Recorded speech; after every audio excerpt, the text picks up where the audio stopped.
अस्सलामुअलैकुम नाजरीन, मैं हूँ रामीन सैयद और आप देख रहे हैं प्रोग्राम राज़ो नियाज़ ओरिया मकबूल जान और जफ़र हिलाली के साथ। नाजरीन, पंजाब सियासत का गढ़ बना हुआ है। गवर्नर हाउस के बाहर आज एहतजाज की कॉल दी गई थी PTI की जानिब से, जहाँ पर कारकुनान जमा हुए और चेयरमैन तहरीक इंसाफ इमरान खान ने खिताब किया है। एक मरतबा फिर उन्होंने क़ब्ल अज़ वक्त इंतखाबात का मुतालबा दोहरा दिया है। साथ ही उन्होंने ये भी कहा कि असम्बलियाँ तहलील करना हमारा आइनी हक़ है और उन्होंने कहा कि पहले मुझे चैलेंज किया जा रहा था कि असम्बलियाँ आप तहलील कर दें, हम इलेक्शन करवा देंगे, लेकिन जब हमने असम्बलियाँ तहलील करवाने की बात की तो अब इसमें रुकावट डाली जा रही है और इसकी वजह यह है कि PDM जो है वो खौफ का शिकार हुई हुई है और इसलिए वो रुकावटें पैदा कर रहे हैं। अच्छा, इससे कबल की जो सूरत हाल रही है सारा दिन कल रात से, वो उसके बारे में थोड़ा सा आपको बता देते हैं कि पंजाब असम्बली का इजलास हुआ, ना ही वज़ीर आला की जानिब से एतमाद का वोट हासिल किया गया था और पंजाब में बहरान अभी भी बरकरार है। अलबत्ता मरासिलों का सिलसिला जो है वो जारी है। गवर्नर ने वज़ीर आला को एतमाद का वोट हासिल करने का मरासला जारी किया था। स्पीकर पंजाब असम्बली ने गवर्नर का मुतालिबा गैर आइनी करार देते हुए सदर को मरासला लिखा था, जबकि स्पीकर की रूलिंग को गैर कानूनी करार देते हुए गवर्नर ने भी एक मरासला लिख डाला। तो ऐसे में बुनियादी सवाल यह है कि मरासले का खेल आखिर कब तक जारी रहेगा। जी ओरिया साहब, पहले तो आप इमरान खान की जो तकरीर आज की हम सुन ही रहे थे बैठ के, तो कैसा पाया आपने उनकी तकरीर को, उनकी बॉडी लैंग्वेज को, क्या अहम नुकात थे उनकी तकरीर के? देखिए, इमरान खान की तकरीर में कुछ बात ज़्यादा मुख्तलिफ तो नहीं थी, लेकिन यह था कि वो कॉन्फिडेंट था आज बहुत ज़्यादा। उसकी वजह यह है कि आज अगर इस वक्त तक कुछ ना कुछ हो गया होता तो इमरान खान जो था वो किसी और लहजे में बोल रहे होते, एजिटेटिव लहजे में बोल रहे होते और सब कुछ कर रहे होते। ठीक है। असल मसला है, कल भी मैंने यही कहा था कि आइन जो है, आइन पाकिस्तान, ये किसी तौर पर भी रेजोल्यूशन ऑफ द असेंबली की तरफ लीड नहीं कर, इसकी तरफ रेजोल्यूशन ऑफ द गवर्नमेंट की तरफ लीड नहीं करता। उसकी एक बुनियादी वजह यह है कि स्पीकर जो है वो असल में इजलास जो है वो बुलाने का होता है, उसका प्रेरोगेटिव होता है, लेकिन गवर्नर आर्टिकल 109 के तहत बुला सकता है, लेकिन उसको बुलाएगा कौन? स्पीकर बुलाएगा। स्पीकर अगर उसकी रूलिंग दे देता है तो उस रूलिंग को चैलेंज नहीं किया जा सकता। उसको यही हो सकता है कि उसके ऊपर वो इंटरप्रिटेशन के ऊपर जाके आप कह सकते हैं कोर्ट ऑफ लॉ करता है। इसीलिए कल भी मैंने यही कहा था कि अगर परवेज़ लाई साहब जो हैं वो इसका ये जवाब देंगे कि भाई तुमने तो इजलास बुलाया ही नहीं, तो मैं वोट कहाँ से देता या कॉन्फिडेंस का वोट कहाँ से, जब बुलाओगे मैं ले लूँगा। तो ये ऐसी चीज़ थी कि जो उसको सेव कर रही थी। असल मसला ये हुआ है कि नून लीग की या PDM, नून लीग तो नून लीग है, PDM तो खैर बहुत छोटी सी बात हो गई ना, असल तो नून लीग ही है। नून लीग की जो बढ़के थी ना, वो बढ़के जो हैं कल रात को 10-11 बजे के करीब बिल्कुल डिफ्यूज़ हो गई थी और मैंने बाकायदा इस पर ट्वीट भी किया था कि उन्होंने कहा है कि अब हम इस पर एक मुरासला लिखेंगे उसको। तो रात 11 बजे ही ये जिसको बारे में से हवा निकल गई थी, लेकिन राना सनाउल्लाह को उन्होंने इस काम पे लगाया हुआ था। दूसरी बात मैंने कल बताई थी और वो ये थी कि उन्होंने इस बात का इंदिया लेने की कोशिश की थी कि अगर हम परवेज़ लाई साहब को उनके चीफ मिनिस्टर हाउस से निकालते हैं तो फिर कैसे उसको निकालेंगे। फेडरल गवर्नमेंट की डिस्पोजल पे जो फोर्सेस हैं उनमें से FIA है, जिसका एक हेडक्वार्टर को लाहौर के अंदर आपने देखा होगा, उसके अंदर रीगल चौक में है। उसकी जो टोटल स्ट्रेंथ है वो उसके साथ करीब वाले थाने से कम होती है। तो वो तो थाना अगर आप उसको घेर ले तो वहाँ से बाहर निकल सकेंगे। उसके बाद दूसरी जो है, अगर वो फेडरल गवर्नमेंट से वहाँ भेजना शुरू करेंगे अगर अपनी स्ट्रेंथ, तो कैसे भेजेंगे? पूरा का पूरा पंजाब रास्ते में आता है, तो इस्लामाबाद की पुलिस भेजेंगे, कहाँ से भेजेंगे, किस तरीके से भेजेंगे?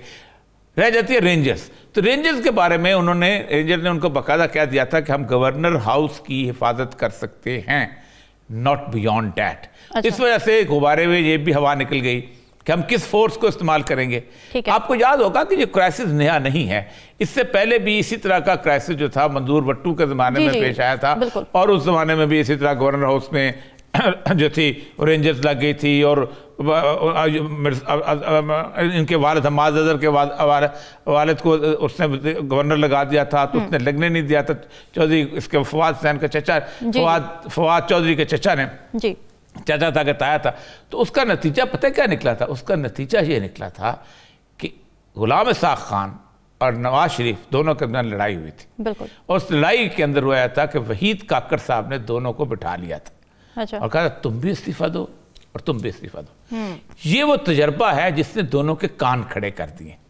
और इस वक्त कल मैंने कहा था कि 8 दफा इसाक डार वहां जाके मिल के आए और वो कोई निहारी खाने नहीं गए थे या सिरी पाए खाने नहीं गए थे, या कराची से आई हुई जो है वो अपना पतीसा लेने नहीं गए थे, ठीक, वो तो वहां कुछ गुफ्तगू करने गए थे ना। गुफ्तगू क्या कर सकते हैं?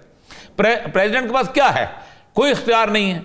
प्रेसिडेंट उसको क्या दे सकता है? कुछ नहीं दे सकता। वो बुनियादी तौर पे असल में चाहते ये है कि जितना और इसको डिले हो सकता है। उसकी 2-3 वजूहात हैं। एक तो डिले के अंदर उनका ये है कि क्रिसमस की छुट्टियां खत्म हों तो शायद IMF हमें थोड़ा सा कुछ रिलीफ दे दे। अच्छा। दूसरा ये है, जब IMF हमें रिलीफ देगी तो जनवरी के एंड में किसी न किसी तौर पर बाकी लोगों से भी हम कर्जा लेके मुल्क की हालत थोड़ी सी इस तरह की से छोड़ के जाएं ताकि लोगों को थोड़ा सा अंदाजा हो कि हम थोड़ा सा बेहतर कर गए हैं और हम थोड़ी सी अच्छी हमारा चेहरा है जो फेस सेविंग जिसको कहते हैं वो हो जाए। जी जी।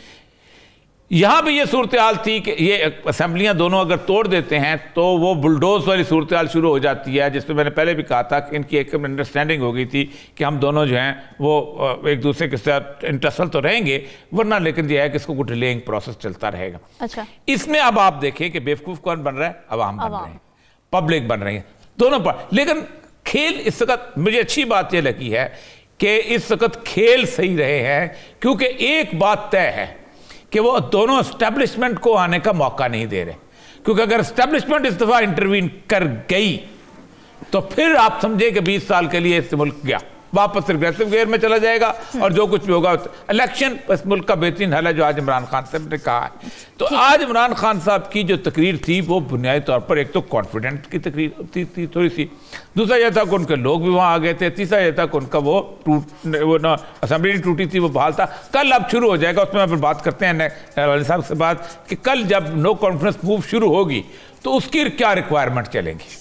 ठीक है। हिलाली साहब, ओरिया साहब ये कह रहे हैं कि जी जो पॉलिटिशियंस हैं वो आपस में ही बातचीत कर रहे हैं और इसमें अच्छी बात यह है कि वो किसी और तरफ से जो इंटरवेंशन होती है उसको रोक रहे हैं। आप समझते हैं ऐसी ही बात है?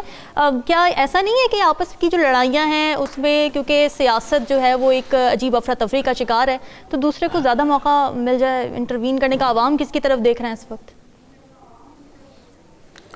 हरगिज़ नहीं। ये पॉलिटिशियंस समझना या सोचना कि ये कुछ ऐसी चीज कर सकते हैं जो सेंसिबल हो, ये जो करना चाहते हैं के साथ वो तालिबान ने किया होगा कल हमारे अवाम के साथ नॉर्थ वजीरिस्तान में। मैं समझता हूं कि the good sense that has prevailed वो है फॉर एस्टैब्लिशमेंट। अगर एस्टैब्लिशमेंट वही एस्टैब्लिशमेंट न्यूट्रल नहीं होती, न्यूट्रल वो होता चंद दिन पहले जो थे, तो माफ करिए ये कभी नहीं होता। अच्छा, देखिए मैं आपको बताना चाहता हूं कि अभी भी एक रूमर है क्या कि बिल्कुल सही कहा औरिया साहब ने कि ये स्पीकर को उन्होंने लिखा था, स्पीकर ने कॉल नहीं किया सेशन, लिहाजा चीफ में आप सीएम को कैसे निकाल सकते हैं? चीफ मिनिस्टर तो कहता मुझे तो बताया नहीं गया, सेशन हो ही नहीं रहा तो मैं कैसे कॉल करूं? तो स्पीकर और आपका दरमियान है गवर्नर साहब। तो आज मुझे किसी ने कहा कि उसका तोड़ जो ये है वो आज शाम को होने वाला है। मैंने कहा वाह, वो क्या है वो तोड़? तो वो कहते हैं कि वो एस्टैब्लिशमेंट नहीं चाहती कि इस वक्त गवर्नर हाउस के सामने वो उस किस्म की धक्का धक्की हो जिस पे रेंजर्स को इंटरवीन करना पड़ेगा, इसलिए कि रेंजर्स फौज की एक आर्म है और वो बुरा लगेगा, वो हम नहीं चाहते। मगर क्या, जब तकरीर खत्म हो जाएगी इमरान खान की जैसे हो गई है और उसके बाद डिस्पर्स हो जाएंगे लोग, उनके सपोर्टर्स जो आए हैं, उसके बाद गवर्नर साहब जो हैं वो डी नोटिफाई कर देंगे। अच्छा, इन अदर वर्ड्स रात में। अब मैं समझता हूं कि ये नहीं होगा, डी नोटिफाई नहीं, इसलिए नहीं होगा कि वो भी इलीगल होगा। नहीं, वो भी इलीगल होगा। भाई बताओ तो सही, तुमने कब लिखा है चीफ मिनिस्टर को कि ये सेशन होल्ड करो और नो कॉन्फिडेंस? सेशन तो तुमने स्पीकर को किया है, स्पीकर ने तुम्हारा इसको रद्द कर दिया। अब चीफ मिनिस्टर को आप डी नोटिफाई कर रहे हैं जब उसको मौका भी नहीं मिला है सेशन करने के लिए, तो what kind of logic is that? मगर अब क्या ये नया लेटर जाएगा चीफ मिनिस्टर को और चीफ मिनिस्टर को अगर खत गया तो वो कहेंगे कि कल होल्ड करो ना, ये तो नहीं कह सकते हैं कि 2 मिनट में सेशन होल्ड करके जाइए करो, नहीं तो तुम्हारे को हम डिनोटिफाई करेंगे। उनको वक्त देना पड़ेगा, 10 दिन देना पड़ेगा। अच्छा, लोग बाहर हैं, 3 लोग जो हैं वो बाहर हैं, मुल्क से बाहर हैं, और एक जो है अपनी बेटी के ऑपरेशन के लिए दुबई गई हुई है। exactly. तो कहने की बात सिर्फ ये है कि अगर मेरे ख्याल में एस्टेब्लिशमेंट चाहता तो जैसा पुराना इनका रवैया था वो ब्लजन करके आ जाते, कोर्ट्स को फिर कहना पड़ता कि ये गलत है और ये नाकाबिले बर्दाश्त है, ये गलत है, वापस ये करो, या कोर्ट कहते जैसे अमूमन कहते रहते हैं कि ठीक है, हो गया, अब पुश ऑन, अब चलें आगे बढ़े।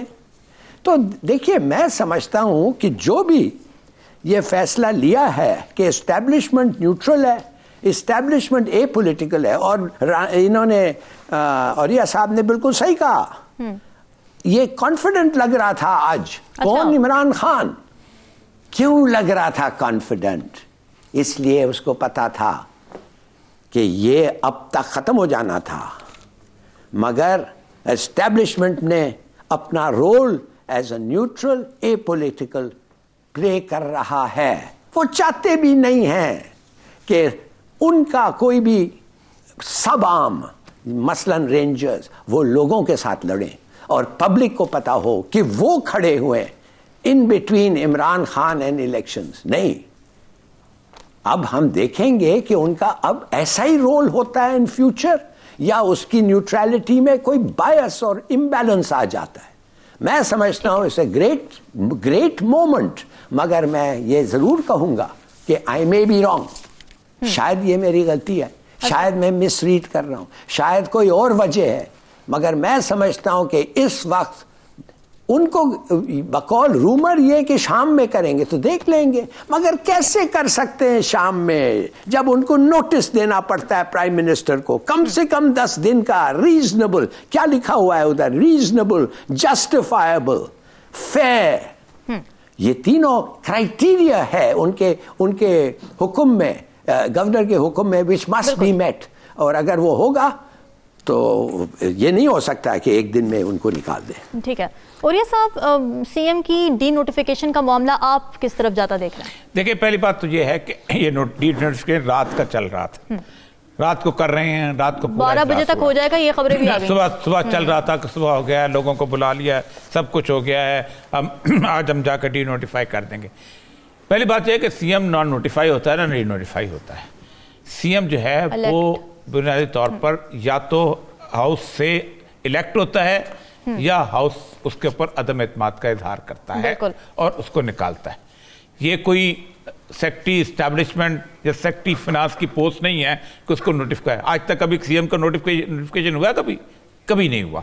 ना डी नोटिफाई होता है ना नोटिफिकेशन होता है। ऑटोमेटिकली वो जो स्पीकर पढ़ के निकलता है ना रेजोल्यूशन, उसको ऑर्डर ऑफ द डे कहते हैं। अच्छा। ऑर्डर ऑफ द डे में होता है कि इतने लोगों ने वोट जो है वो दिया और चीफ मिनिस्टर को वोट नहीं मिल सका, इसलिए chief minister has lost the confidence of the house. अब मसला सारा ये था कि ये उनको बार बार समझाया गया। इसमें सबसे अहम तरीन रोल था गवर्नर साहब का। गवर्नर साहब इंतहाई शरीफ नफ्स आदमी है। गवर्नर साहब मेरे लास्ट वजीर थे और बहुत अच्छा उनके साथ एक ताल्लुक रहा है। गवर्नर साहब जो हैं लीगल माइंड के आदमी हैं और एक बहुत अच्छा फेस है पूरे उसके नून लीग के अंदर। गवर्नर साहब ने ख़ास तौर पे, मेरी इत्तला ये है कि ख़ास तौर पे कहा कि मैं एक शरीफ नफ्स आदमी हूँ, मुझे से एक इलीगल काम ना करवाएं। आपको याद होगा कि गवर्नर ने आज से 3 या 4 दिन पहले एक बयान दिया था कि मैं इनके गवर्नर की तरह नहीं करूंगा, जैसे वो चीमा जो गवर्नर था उसने किया था कि उसने शोर शर्म चाहा था, मुझे अगर समरी आई रेजोल्यूशन असेंबली के मैं फौरन अप्रूव कर दूंगा, कोई इलीगल मैं उसमें रास्ता नहीं होगा कि मैं 3-4 दिन इधर हो जाऊँ। ये गवर्नर का बयान था। कल रात को राणा सनाउल्लाह साहब से एक एंकर पूछ रहे थे कि आप कब कर रहे हैं गवर्नर साहब इसको डी नोटिफाई, तो उन्होंने कहा हम गवर्नर साहब को मजबूर तो नहीं कर सकते ना, हम कह सकते हैं। इससे अंदाजा हो गया था कि गवर्नर किस मूड में है। इसीलिए मैंने रात को 11 बजे के करीब ये ट्वीट किया था कि उसको रिमाइंडर देंगे। रिमाइंडर का मतलब होता है वो पता है आपके मार के देख, वाली बात है ना कि आप एक थप्पड़ का है उसने अब मार के देख। लेकिन बहरहाल सेंस प्रिवेल की, क्योंकि होना ये है कि ये अगर उसको चीफ मिनिस्टर को डी नोटिफाई करते हैं तो विद इन सेकेंड कोर्ट से ये खत्म हो जाएगा फैसला। बिल्कुल, वो ज्यादा बड़ी जिल्लत होती पीडीएम के लिए। और ये उनको खासतौर पे आज को तकरीबन 4 बजे की समझाया गया कि भाईजान देखो, आप अगर डी नोटिफाई तो आज कर रोगे, क्या आप उसको मेंटेन कर सकोगे? एग्जैक्टली क्या उस नोटिफिकेशन को आप इंप्लीमेंट कर सकोगे? अदालत अगर आपको पीछे धकेल दे तो आपका तो सारे का सारा बना बनाया खेल जो इज्जत सदा तो खत्म हो जाएगी। इसीलिए वो ये सुबह से कर रहे थे और फिर कुछ 3 बजे के करीब ये खबरें आनी शुरू हुई, जैसे लाल साहब कहते हैं कि जी वो उसके बाद वो करेंगे। लेकिन फिर 5 बजे के करीब जो आखिरी खबर यही थी कि उन्होंने कहा है कि हम मजीद कानूनदानों से मशवरा करेंगे। और मजीद कानूनदान से क्या मशवरा किया जा सकता है? लेकिन इसमें एक बहुत बड़ा कैच आ गया हुआ। क्या? अब नो कॉन्फिडेंस मूव के लिए इजलास तलब हो चुका है और वो कल सुबह 10 बजे हो रहा है। इसका मतलब ये है कि जब एक इजलास एक मकसद के लिए तलब कर लिया जाए, ठीक, और जिसमें वक्त भी कुछ ना हो, तो फिर आप सीएम को डी नोटिफाई करें या ना करें, नो कॉन्फिडेंस मूव जो है वो इन मोशन होगा। अब असेंबली तोड़ी जा सकती है, ना चीफ मिनिस्टर असेंबली तोड़ सकता है, ना असेंबली डिसॉल्व की जा सकती है, कुछ नहीं हो सकता। अब इस वक्त सिर्फ एक ही बात होगी कि नो कॉन्फिडेंस वोट किया जाए। इसीलिए सारे के सारे एमपीएस जो हैं वो इस वक्त लाहौर में जमा हो चुके हैं। चलिए देखते हैं कि नो कॉन्फिडेंस मोशन वाले जो मामलात हैं वो किस तरह। नाज़रीन, डिस्कशन का सिलसिला जारी है, यहाँ वक्त हुआ एक ब्रेक का। Stay with us.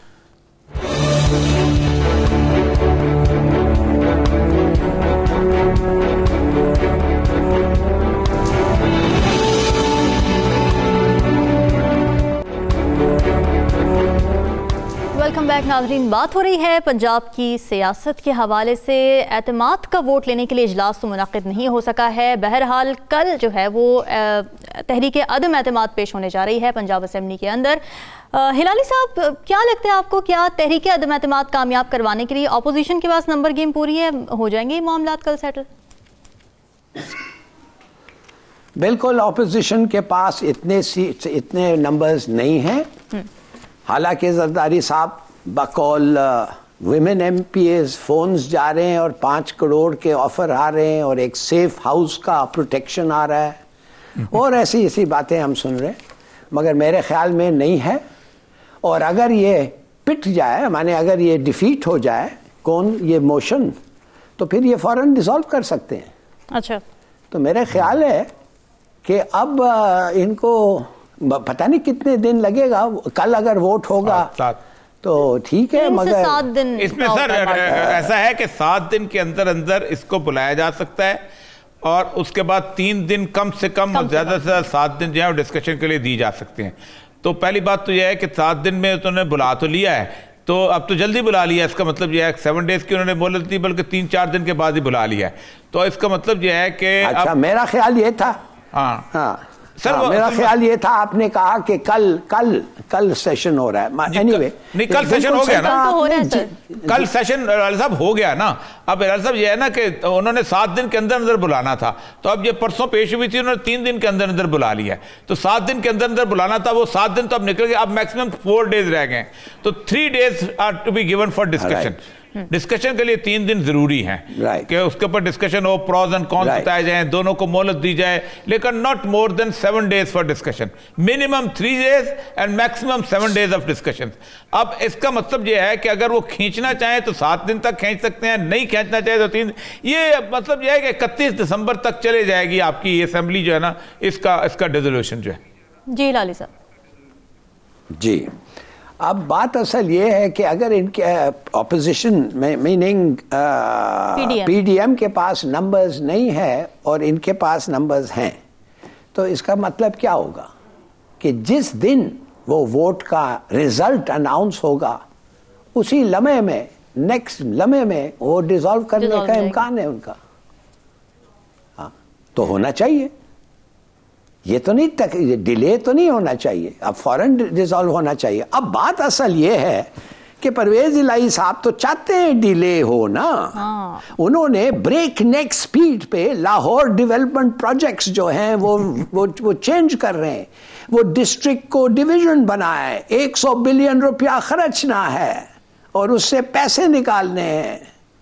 या तो उनका एक वेस्टेड इंटरेस्ट है कि और टाइम मिले, मगर क्या इनडिसाइसिवनेस जो इमरान खान ने डिस्प्ले किया जब ये पूरा प्रोसेस स्टार्ट हुआ, बगैर पूछे किसी को कहता डिसॉल्व, और अगर इनके पास वो हिमायती होते जो वाकई उनके स्पिरिट और में वो काम करना चाहते थे, इन द सेम स्पिरिट, वो कहते हाँ और ये असेंबली डिसॉल्व हो जाते, वेट ही ना करना पड़ता, मगर नहीं हुआ, बिल्कुल वेट नहीं किया। अब क्या फिर वेट करेंगे इसलिए कि परवेज इलाही को वक्त चाहिए, या और कोई उनको कोई फुसला रहा है? देखिए, बड़े दिन पहले मैंने कहा था कि जो आदमी डिले करेगा इस प्रोसेस को वो पीटीआई का गद्दार निकलेगा, और ये प्रोसेस डिले किया है, कौन किया है हमें पता है, मगर इवेंचुअल रिस्पॉन्सिबिलिटी आना चाहिए इमरान खान पे, इसलिए कि वो है सरबराह एंड ही अग्रीड, मगर किसने मूव किया फॉर अ डिले हमें पता है। तो कहने की बात सिर्फ ये है, क्या फिर यही मिस्टेक करेगा? I hope not. तो खड़े होके कह दो भाई, लेवल विद द पीपल, ईमानदार बनो अपने इलेक्टोरेट के साथ कि हाँ थोड़े से वक्त चाहिए फॉर मेनी रीजंस, हमारे साथी जो है दे नीड टाइम। बिल्कुल ठीक है। और ये साहब, आपको क्या लगता है डिले कौन कर रहा है, और डिले करने का फायदा क्या पीडीएम को हो रहा है, या फिर काफ लीग को हो रहा है, या फिर पीटीआई को? ऐसा लग रहा है कि सबका ही फायदा है इसके अंदर, और फेस सेविंग दोनों को मिल रही है। तफसील से तकरीबन हर एक से इस बारे में डिस्कशन किया है। अगर तो आपका दुश्मन जो है ना प्रिंसिपल्स पे चलने वाला हो ना, तो फिर तो हम कहेंगे जी आज डिले कर दो और कल उसके बाद एक स्मूथ सेलिंग शुरू हो जाएगी। अच्छा। और इलेक्शंस हो जाएंगे, और वो चीफ इलेक्शन कमिश्नर एक बेहतरीन ईमानदार किस्म का आदमी है, वो आ जाएगा और इंटरिम गवर्नमेंट आ जाएगी, और इंटरिम गवर्नमेंट आपके खिलाफ किसी किस्म का कोई एक्शन नहीं लेगी, और इमरान खान जो कि अपना हाउस में बैठा हुआ है और जिसके इर्द गिर्द इस वक्त पंजाब की पुलिस KPK की पुलिस पहरा दे रही है, उसको किसी किस्म का हाथ नहीं लगाया जाएगा। तो तब तो एक बड़ा ईजी स्टेप था।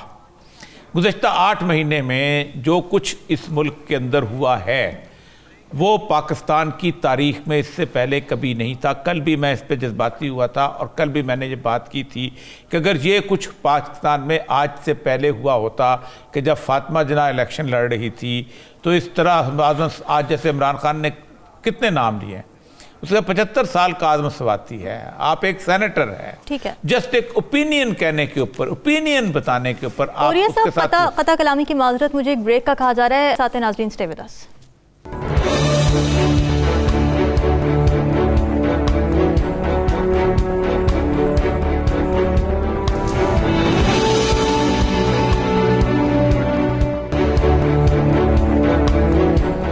वेलकम बैक नाजरीन। बात हो रही है पंजाब की सियासत के हवाले से, जो कि लम्हा बलम्हा बदलती जा रही है। कशमकश पैदा हुई हुई है कि आगे होगा क्या परवेज़ इलाही वज़ीर आला रहेंगे या नहीं रहेंगे, क्या तहरीक अदम एतमाद कामयाब हो पाएगी या नहीं हो पाएगी। और यह सब माजी में हमने देखा था कि जब असम्बलियाँ तोड़ी गईं तो इंतखाबात की तरफ ही गए मामलात, लेकिन उसके बाद भी कोई पीस नहीं देखने में आया, कोई ऐसी सुलझी हुई बातें नहीं हुई, उसके बाद भी सियासी अफरा तफरी जारी ही रही है। तो आप समझते हैं कि इस दफ़ा कुछ मामलात मुख्तलिफ हैं, इलेक्शन हो जाएंगे तो मामलात सेटल हो जाएंगे? देखिए, माजी में जब असम्बलियाँ तोड़ी गई ना, एक तो प्रेसिडेंट के पास 158(2)B का इख्तियार था, वो प्रेसिडेंट तोड़ता था और वो आइन के साथ तोड़ता था और इलेक्शन करवाता था, और president was a completely powerful person.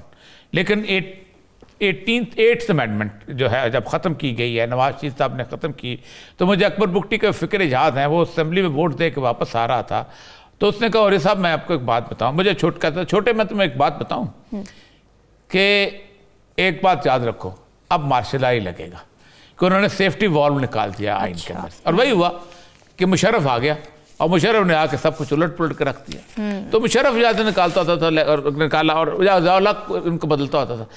असल मसला यह है कि मैं सिर्फ अर्ज़ कर रहा था कि इन 8 महीनों के अंदर पाकिस्तान की पॉलिटिक्स ने जो कुछ देखा है, अब तो मैं मुशर्रफ के ज़माने से लिखता आ रहा हूँ। 2020 में मैं सिविल सर्विस, 2002 में मैं सिविल सर्विस में था, मेरे 16 साल रहते थे, मैं लिखता था, मुझे कभी हैरस नहीं किया गया इस तरह, मुझे कभी इस तरह यही अखबार को नहीं कहा गया इसके बंद कर दो, किसी TV चैनल को नहीं कहा गया। जरदारी का दौर आया, नवाज शरीफ का दौर आया, लेकिन आप खुद देखें कि इस दफ़ा जब ये सूरत हाल बनी तो मुझे पहले तो मेरे चैनल को हैरेस किया गया जो चैनल पहले काम करता था, फिर उसके बाद बाकी चैनल को कहा गया इसको ना लिया जाए, फिर उसके बाद मुझे थ्रेट्स किए गए, सारा कुछ किया। ये एक छोटी सी मैं अपनी मिसाल देता हूँ जो कि 66 साल का बूढ़ा आदमी है। एजाज अमीर के साथ क्या किया गया, उसको उतारा गया, उतार के उसको थप्पड़ मारे गए, उसके कपड़े फाड़े गए। ठीक, अरशद शरीफ के साथ वो बेचारा भाग गया, उसको भाग के वो उसको बेचारे को पीछे बंदे लगाए गए, उसको मार दिया गया।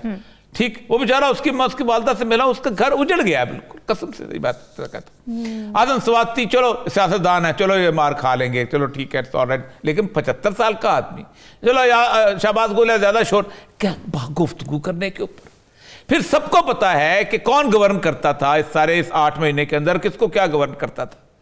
फिर केसेस जिस तरह के निकाले गए, फिर वीडियोस की, अरे आपका दुश्मन इतना करीब मंजर है कि आप सोच, अब ऐसे के अंदर 10 दफा सोचना पड़ता है कि आप असेंबलियां तोड़ेंगे तो उस वैक्यूम में 3-4 दिन के अंदर भी ये लोग क्या कर जाएंगे। ये वो थ्रेट था जिसने हर चीज को इंडिसिसिवनेस कर दिया, और जाहिर बात है कोई भी इस जगह पे होता तो इंडिसिसिवनेस करके निकलता। 25 मई में जो कुछ हुआ है, आप मुझे ये बताइए 25 मई में क्या थ्रेट था? क्या पार्लियामेंट को आग लग रही थी? क्या किसी बिल्डिंग को आग लग रही थी? वो लोग इस्लामाबाद से एंटर ही नहीं हुए और आपने उनको आंसू गैस शुरू कर दी। यानी आपने जुल्म, तशद्दुद और बर्बरियत की मैंने अपनी जिंदगी में इतनी ज्यादा आंसू गैस नहीं देखी, पूरी रात चलती रही है। अब मुझे ये बताइए कि इसके अंदर आप अगर इस जगह पे होते तो आप क्या डिसीजन करते? आप कहते हैं कि थोड़ा सा मैं अपनी इस कारकुन को बचा लूं, इसको लोगों, क्योंकि एक दफा आप याद रखें लोगों के हौसले जब पस्त हो जाएं, फिर सबसे आखिरी बात, बेनजीर जो है उस पर हमला हुआ, पूरे पाकिस्तान में बेनजीर के साथ हमदर्दी का इजहार किया गया। बिल्कुल, जब 27 तारीख उसको हुआ था उसमें अक्टूबर में कारसाज हमदर्दी का इजहार किया गया, लोगों ने कहा गलत हुआ, ये हुआ, उसको उसके बाद आप सोचें इमरान खान पे हमला हुआ है, पाकिस्तान में कोई ड्रामा कह रहा है किया गया है, ये चलने कैसे शुरू हो गया, ये टांग कैसे ठीक हो गई, और कोई आप मुझे ये बताइए कि बेनजीर ने एक उसको मार्क एरिक सेगल को लिखी थी, अपना खत लिखा था कि मेरे ये 4 बंदे हैं जो जिनके खिलाफ में होगा। एक उसने नाम लिया था परवेज लाई का, दूसरा उसने नाम लिया था हमीद गुल का, और तीसरा उसने नाम लिया था उसका अपना एजाज शाह का। ये 3 नाम थे। इन तीनों के ऊपर मीडिया डिस्कशन करता रहा है ना कि नहीं करता रहा है? बिल्कुल, हर एक उसमें से एक ISI चीफ था पुराना। क्या आज पाकिस्तान में इमरान खान ने जिनका नाम लिया आप डिस्कशन कर सकते हैं?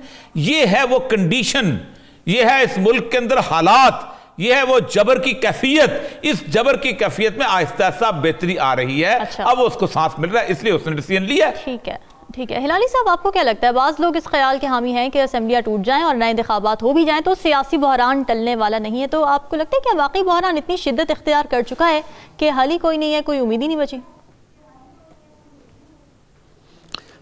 हाँ बिल्कुल, मैं समझता हूँ कि अगर टूट जाए, इलेक्शन हो, जो भी आए, उनको एक लंबा, वो कहते हैं स्कोर्स हैं जो सेटल करना है, और हम ऐसा देखेंगे। अफसोस है मगर ये मेरा ख्याल है। मगर देखिए मैं कुछ और कहना चाहता हूँ। जी हिलाली साहब, कि ये जो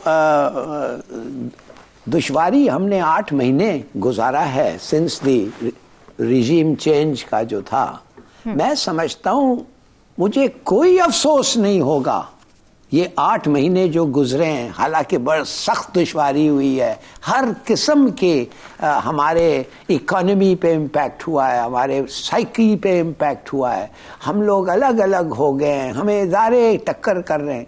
मैं समझता हूँ it will all B worth it अगर इसका नतीजा ये हुआ कि हमारा एस्टैब्लिशमेंट वाकई एक न्यूट्रल है और ए पॉलिटिकल है। बस अगर ये एक चीज हम लोग पाते हैं इस 8 महीने के सदमा से, तो मेरे ख्याल में it will be worth it. मैं कहूंगा डजंट मैटर। मगर अगर ये भी नहीं पाते और फिर इलेक्शंस वैसे ही होते हैं जो हर इलेक्शन इधर होता है, इस मुल्क में हुआ है, एक्सेप्ट फॉर 1970 इलेक्शंस, तो फिर मेरे ख्याल में इस मुल्क का फ्यूचर बहुत ही ब्लीक है, बहुत ही ब्लीक है। तो दुआ करें कि सबक सब लोग सीखें, everybody learns the lesson and having learned the lesson stick to it. ठीक है। और ये सब हम देख रहे हैं कि आज जैसे कि गवर्नर हाउस के एहतजाज हुआ है, तो आपको लगता है कि इमरान खान इस मसले का भी आइन के तहत कोई हल निकालेंगे, असेंबलियों के अंदर जाएंगे, या फिर सड़कों पर ही मामला हल होंगे?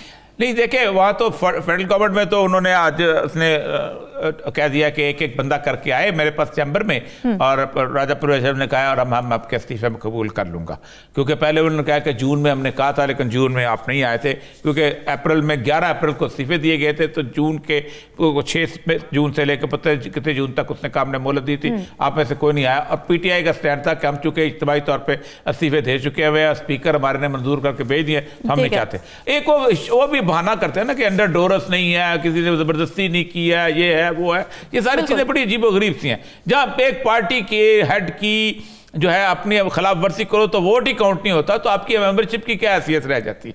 लेकिन अब असल मसला सिर्फ ये है, मैंने जो पहले भी कहा कि इस सारी कुर्बानी के बाद तो जो लाली साहब ने कहा है कि अगर वाकई पाकिस्तान के अंदर एक fair and free and fair election नहीं होते तो बहुत गलत। एक बात मैं बताऊं आपको, 1970 के इलेक्शन के बाद, चूंकि हमने नौकरी शुरू की है 1979 में, अच्छा, तो और उस वक्त मैं एक यूनिवर्सिटी में पढ़ाता था, फिर उसके बाद मैं सिविल सर्विस में आया 1984 में।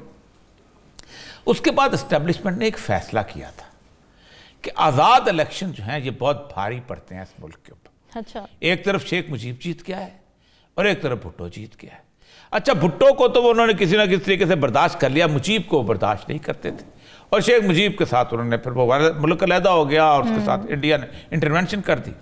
उसके बाद हुआ ये था कि पूरे मुल्क में इंडिपेंडेंट इलेक्शंस का हाल ये था कि जुल्फकार अली भुट्टो ने वो स्वीप किया था कि तमाम एस्टेब्लिशमेंट के पाले हुए 1920 के अंग्रेज के पाले हुए तमाम लोग जो थे उड़ गए थे। 2 फ्यूडल्स जीते थे, एक चौधरी ज़ौहर और एक मुमताज दुल्ताना, और एक किसी हद तक अनवर नून जो था उसको भी उनको सपोर्ट किया था भुट्टो ने, वरना नहीं जीतते थे।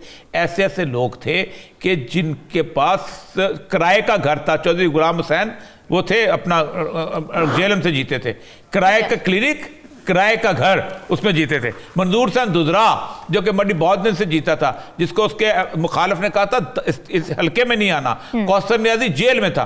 फैसला किया था कि अब इलेक्शन जो है इस तरह के नहीं होने, और 88 में जैसे इलेक्शन 85 के नॉन पार्टी हुए, फिर 85 के इलेक्शन में, और फिर उसके अब उन्होंने ये फैसला अब बदलना पड़ेगा, ठीक है, क्योंकि अब पब्लिक है पॉपुलर सपोर्ट की सूरत में आ गई है।